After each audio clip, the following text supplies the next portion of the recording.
Why You'll Never Be a Rapper, a memoir mixtape by Josh, Whutsiznaim Lefkowitz. Forward by Phonte Coleman.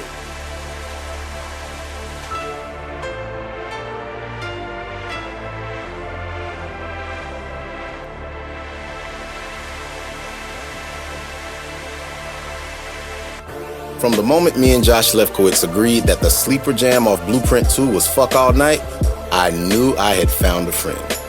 The year was 2002. Josh and I were two retail workers on our lunch break at South Point Mall.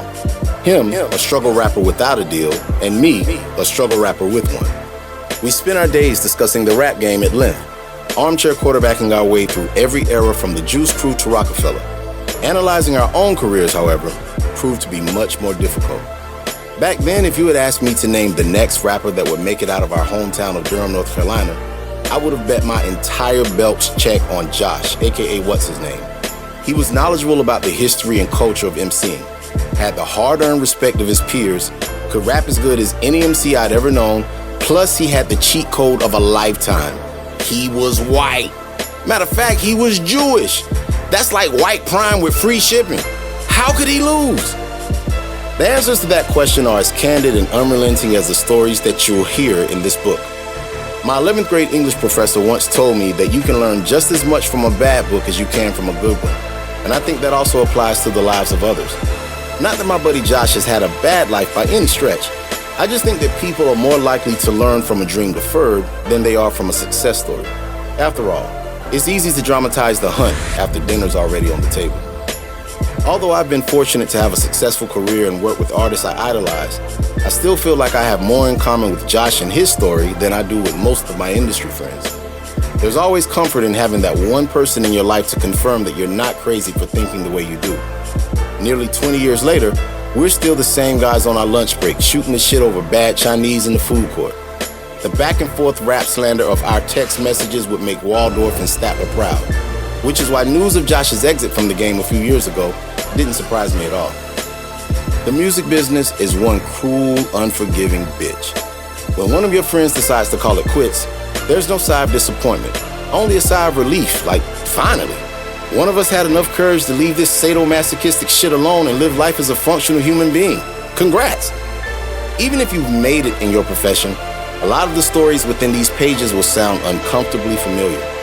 There are no magic bullets, no self-help platitudes or easy resolutions. Just tales of regrets, misfires, half measures, and stolen victories from a guy that's just trying to figure it out. I mean, aren't we all?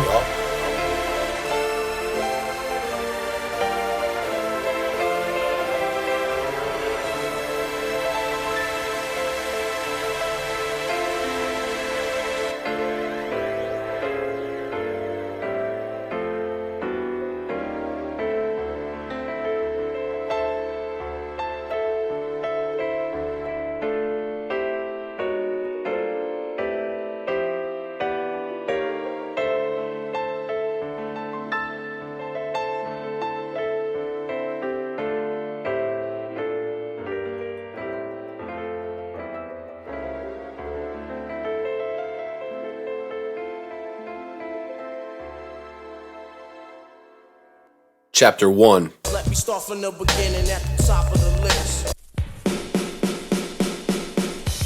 I was born and raised in Durham, North Carolina. Like most rappers, my parents were New York Jews who moved down south for a great career opportunity for my father and a better life for their children. Actually, of course, my childhood started out quite unlike most rappers. The neighborhood my siblings and I grew up in was a middle to upper middle class, mostly white neighborhood in the late 70s that abruptly expanded into a middle class, mostly black neighborhood by the time I started school in the early 80s. That's when the soundtrack to my life started. That's when I discovered hip-hop. Some called it Forest Edge, others called it Hope Valley Forest. It was where I learned to play basketball, rode BMX bikes through the woods, and had WWF-style wrestling matches on the trampoline down the street from my house. It was your typical, sidewalk-free North Carolina neighborhood that usually smelled like fresh-cut grass and was lined with pine trees that seemed to touch the clouds. I was a nice kid, so I found it easy to make friends. And from a young age, I was fascinated with other people, what I could learn from them, and what their interests were. My siblings were much older than I was, so I rode Bus 92 mostly by myself every day to and from Pearsontown Elementary. It was a quaint, brick school in the southwest section of Durham, which meant that, like Forest Edge, it was mostly black. I never remember any racial tension as a kid. Maybe I was naive, or maybe I was too young to have realized it, but in my mind, it was a pretty harmonious place. When you're a Jew in the South, you're just called white. So though I was usually just another pale face in the crowd, my religion would make me stick out on occasion. On Passover, for instance, the turkey on matzah sandwich I'd pull out of my lunch bag made me an outcast. And as a kid, there's nothing like having to justify the contents of your lunch with a discussion on religion. "Oh, you're Jewish?" they'd say. "That means you're black."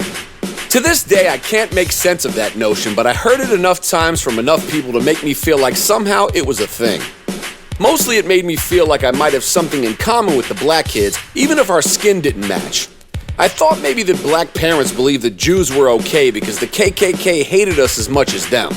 I was fine with that, especially after being made to feel like even more of a weirdo around the WASPs that made up the other 50% of the student body. Those kids didn't understand why I went to church on Friday and Saturday instead of Sunday like them, or why my parents weren't members of a country club. When I was 8, I met John. He was 11 years old, and as far as I was concerned, he was the coolest kid in school.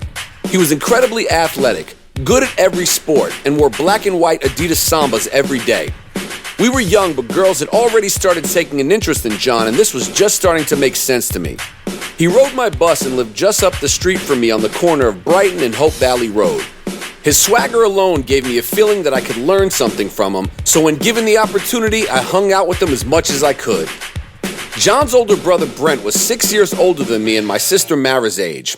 He fancied himself a DJ, though I never once heard a tale about him actually DJing anything. But in he and John's bedroom was a full setup. 2 turntables, a mixer, speakers, large headphones, and a few red milk crates full of records. It was enough for me to believe that he was an actual DJ, and John's obsession with touching the equipment when Brent wasn't around to yell at him was enough to intrigue me all the more. John was a great friend, but like many prepubescent younger siblings, he was kind of a shitty brother, always stealing Brent's things without asking. And one day, this worked in my favor. "What's this?" I asked him. "It's a tape." This is the age, remember, when kids often restrict their responses to the obvious. "I know. What's on it?" "Some music. You'll like it." "I will?" I asked. "Yeah, you will. Definitely. It's rap." "Okay.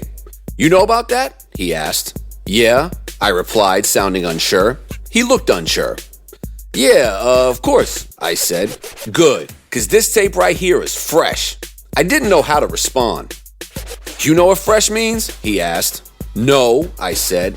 "It means cool," John said. I had to maneuver between proving I was cool and getting the information from him that I clearly needed. "You cool?" he asked. "What?" I said. "Are you cool?" "Yeah," I replied. "You sure?" he asked. "Yeah," I shouted, pretending to be confident. "You'll love this then." John had said the magic word.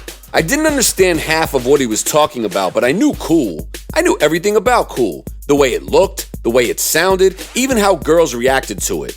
I had no idea what rap music was, but John didn't need to know that. If he thought it was cool, then in my mind it probably was.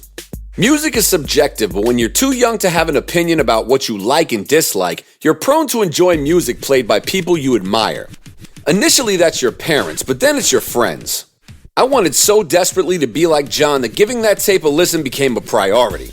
And once my ears were introduced to the likes of Dougie Fresh and the Get Fresh crew, Run DMC, the Fat Boys, Curtis Blow, UTFO, The Real Roxanne, and Mixmaster G and the Turntable Orchestra, something in my head clicked. This wasn't the Barry Manilow and Neil Diamond that my parents played on the living room record player. This was something different, something on my own. The rhythm of the beats felt like a full-body massage, and the way the rappers crafted their voices to go up and down where necessary sounded like the most perfect poetry I had ever heard. I had nothing in common with those behind the music, yet it felt like me. I listened over and over again until I could feel it in my soul, and the next day at John's house, he showed me more. We sat on Brent's unmade twin bed, hypnotized by the music, praying he wouldn't walk in and beat us up for playing with his stuff. I flipped through record after record, studying the way the rappers dressed.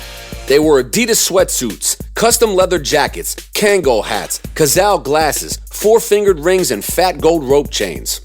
My eyes lit up. They weren't musicians to me. I went to a Genesis concert in the Dean Dome a few months prior, and they didn't dress like this.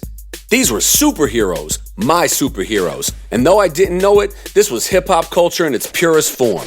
Rap wasn't something I went looking for. It was something that found me. Not because I wanted it to, but because it was supposed to. This was the first day of the rest of my life.